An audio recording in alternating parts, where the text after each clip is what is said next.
Hey, good evening. It's Patricia Daker, and it is November 2019. That's crazy. I don't know where the time has gone. But for me, November holds a very special meaning because it's National Diabetes Awareness Month.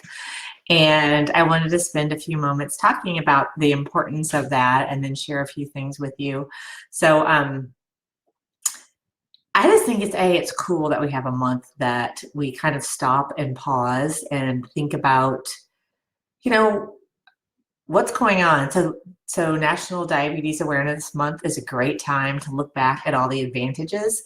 Gosh, we've come such a long way, and it's been less than 100 years since we've had insulin. So before that, most of us wouldn't be on these calls and watching social media.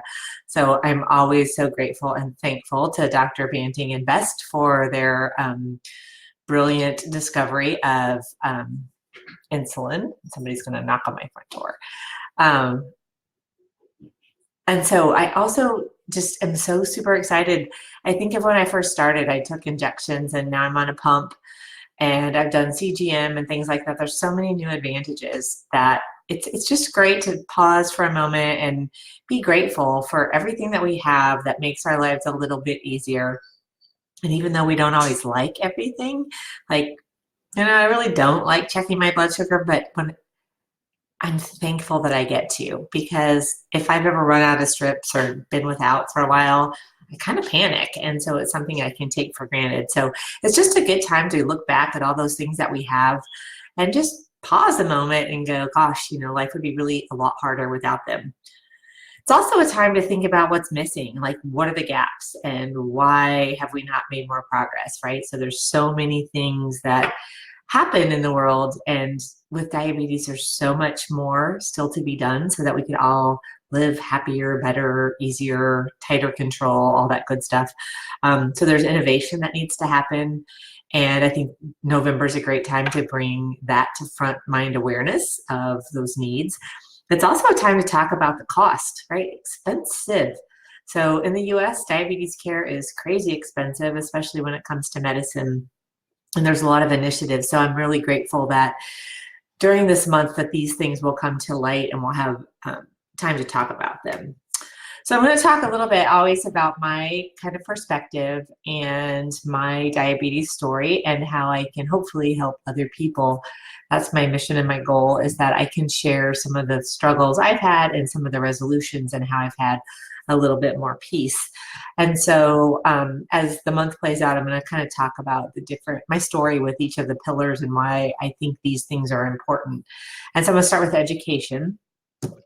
And obviously it's a no-brainer, right? The whole medical community is surrounded and focused on teaching people how to take care of themselves, what diabetes is, how it works, how you take care of all of it, what's the best way to eat, why you need exercise, what the complications are, what the side effects of medicines are. We go on and on and on. And as a nurse, I was trained in all that. I knew that hands down. I spent many, many, many years learning how to care for patients, how to help them. And so whether I was on the floor teaching somebody about a procedure that was going to happen, about surgery they were going to have, about how to care for a wound, or how to deal with a new ostomy, or any number of things, or whether I was in ICU and teaching a family more often than not about the machines, the mechanics, what was going on, why we did these things, what all the numbers meant. We're always teaching.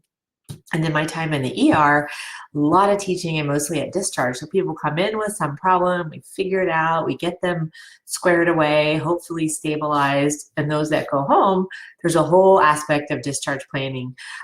My whole time in corporate America, when I worked for a software vendor, we actually had a whole program that did discharge instructions, right? So what do you tell the patient? How do you do the work? How do you do all this thing when you get home? What do you do? And every person would go home with this big pack of papers. And I'm sure every one of you out there has had a big pack of papers at some time when you go home, and you've had some nurse babbling things at you, to tell you, do this, do this, do this, and checklist and sign here. And you go home and you think, what the heck did they just say, right? So I always thought from a nursing perspective that we were doing our job, that we had the information, we passed it out, it's printed, they signed it, we had an opportunity to ask questions. But until I got diabetes, I didn't realize how hard it was, because on black and white, it looks pretty simple. But then you get home and there's many, many shades in between and things you have to discover. And that's where it gets really hard. So you have to make this choice over that choice, or you have this much money, or I don't have money, or wow, how do you calculate a bolus for a very high fat food when you're low before you take, but you're going to have carbs? I mean, the math and the analysis of what you have to do is ridiculous.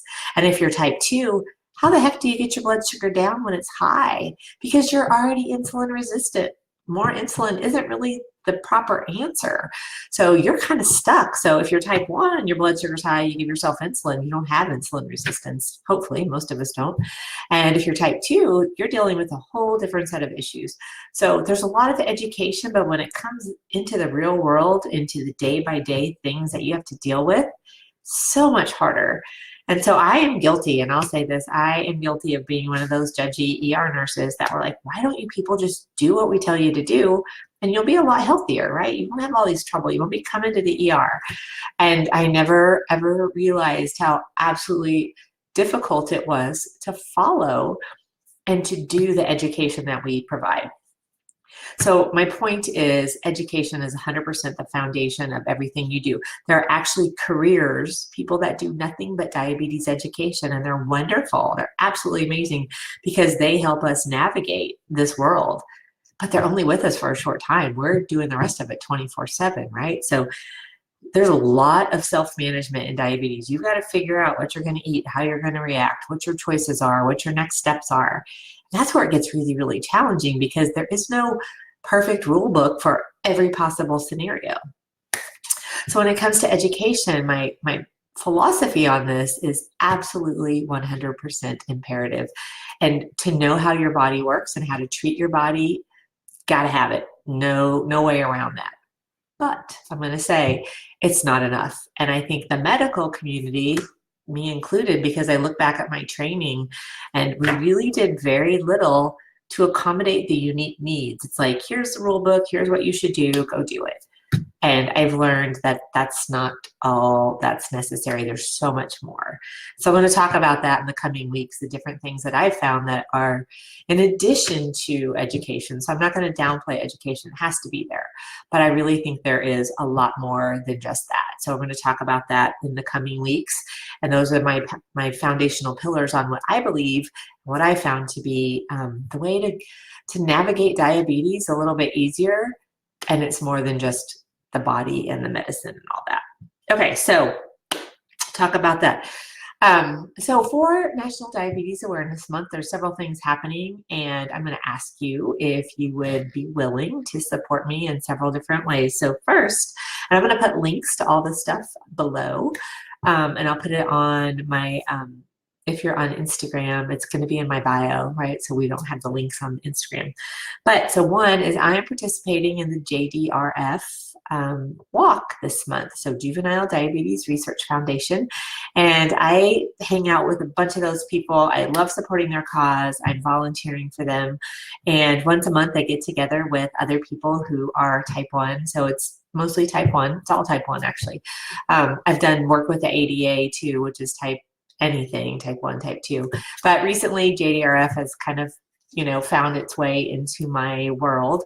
And it's nothing short of amazing to sit in a room with 15 to 30 people that are all on pumps and that get the struggle. It's just amazing. I can't thank JDRF enough for letting us come together once a month. So I am walking, and I would appreciate your support. I've got a really high goal. I'm looking to raise $5,000, and we're already more than a quarter of the way there. So I've raised about $1,200, and in the next 2 weeks, I'm hoping to really bring that home. So if you've got a couple dollars that you'd like to spare, or big dollars, I'll take those too.